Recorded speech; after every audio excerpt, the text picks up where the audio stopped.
So as with most things in the world of Hadoop, there's more than one way to solve the same problem. Let's talk about Apache Flume, which is another way of streaming data into your cluster for further processing.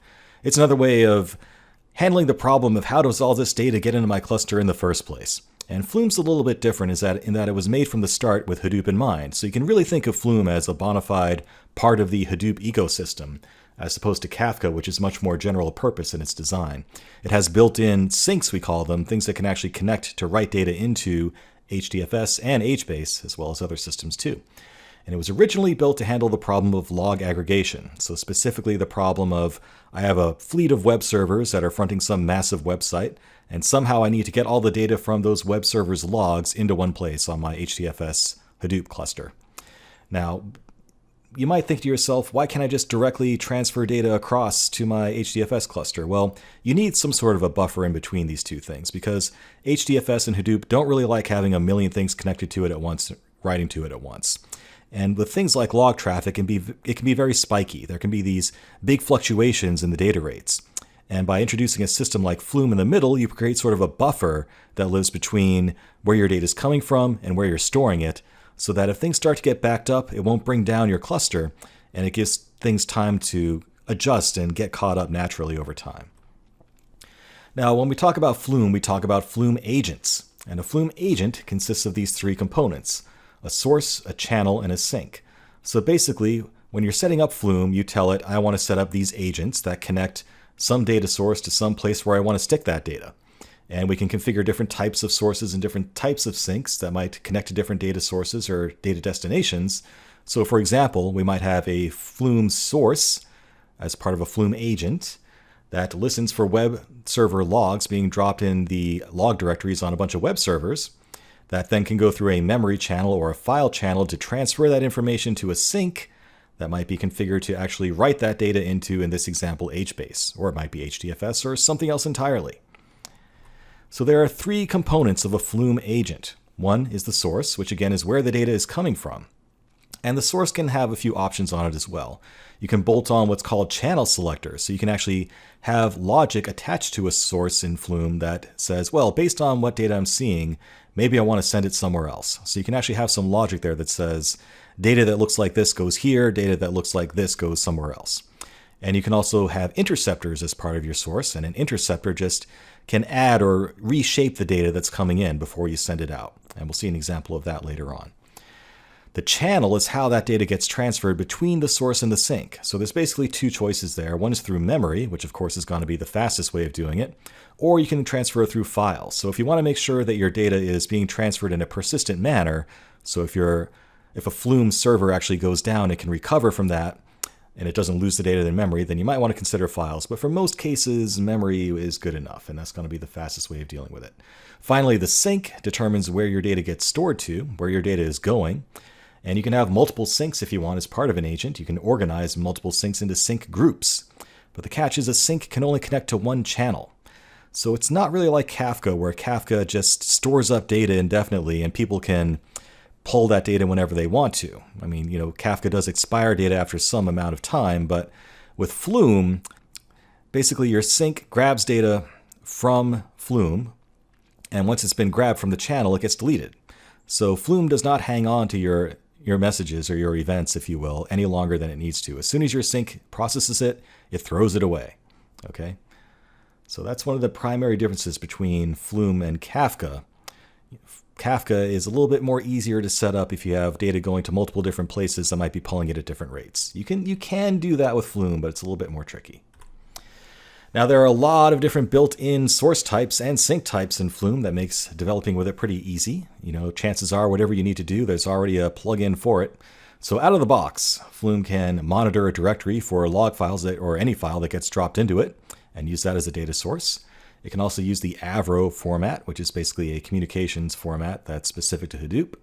It can connect to Kafka as a source. It can connect to exec, meaning it can connect to the output of any command line prompt you might be running on Linux. Like you could do a tail-f on a log file and feed new lines that get appended to a file into Flume as a source. Thrift, like Avro, is another data connection interface that you can use to tie different agents together. Netcat can be used to actually listen to data being streamed in on any arbitrary TCP port. There's also an HTTP source type that just listens to web traffic. And you can write your own sources from scratch as well in Java if you want to. So if you need to do something else or integrate with some custom server, you can do that too. And there's more I didn't even talk about.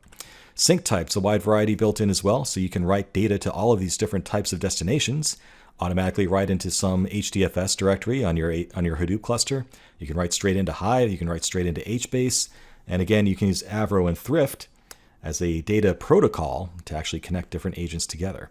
You can also output directly into Elasticsearch, into Kafka, and again, you can write your own custom syncs as well to integrate into other systems. Something else you can do is by using Avro, we talked briefly about connecting one agent to another, and this is an example of where you might actually want to do that. So one of the powerful things about Flume is that you can set up these multi-tiered fan-in designs. So let's say, for example, you have a lot of application servers generating a lot of log traffic. Those might go to a first tier of Flume agents that are physically close to those servers, from a network topology standpoint.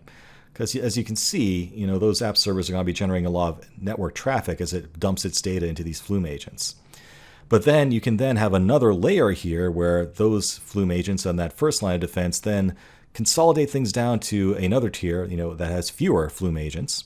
And ultimately, that final tier is what actually writes into HDFS. So this sort of architecture can prove to be very scalable, first of all, because it limits the amount of network traffic and writes that are coming into HDFS directly at the end, and also because it lets you scale things a little bit more easily. So, you can scale this layer much more slowly than this layer, for example.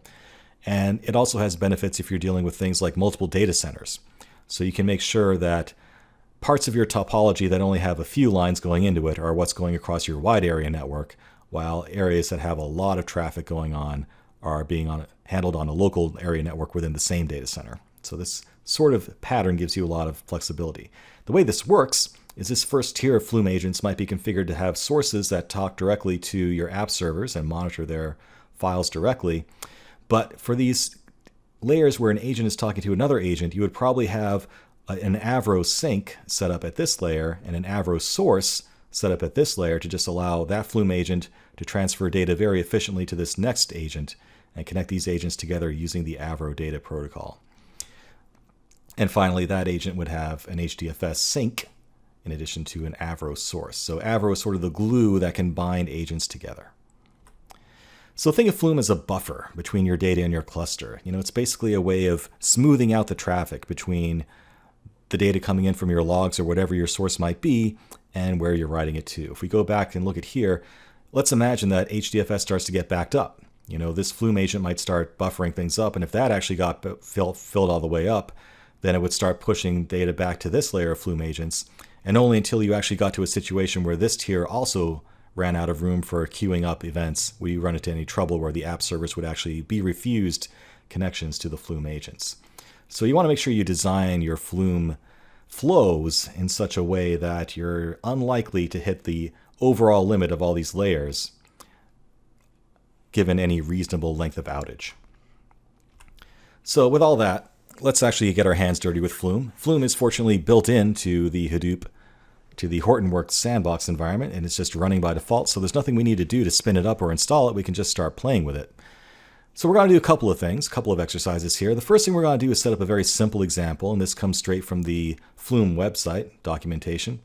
And very simply, we're going to set up a flow with a single agent that has a source of Netcat.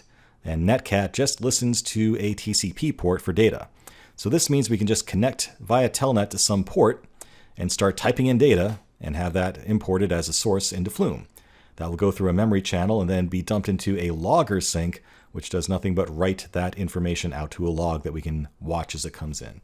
So that's going to be our very simple example to start out with, where we just telnet into our agent using a Netcat source, and we watch the output flow through into a log at the end of the day through the logger sync. After that, we'll do something a little bit more interesting, where we'll actually spool some log files, a real log file. We'll set up a spoolder source, and that just monitors a directory for new files that are dropped into it, and we'll drop a log file into it to watch it actually work. We're going to bolt on a timestamp interceptor to actually insert a header on that data that has the current time of when that data was dropped in. That will all get pushed through a memory channel again and go to an HDFS sync, which will configure not only to write that data again into an HDFS directory, but into a structure, a directory hierarchy that actually has the year, month, date, and 10-minute interval that data was generated within. So that's a scalable way of organizing this sort of a data and something you might see in the real world. So let's dive in and start playing around with Flume.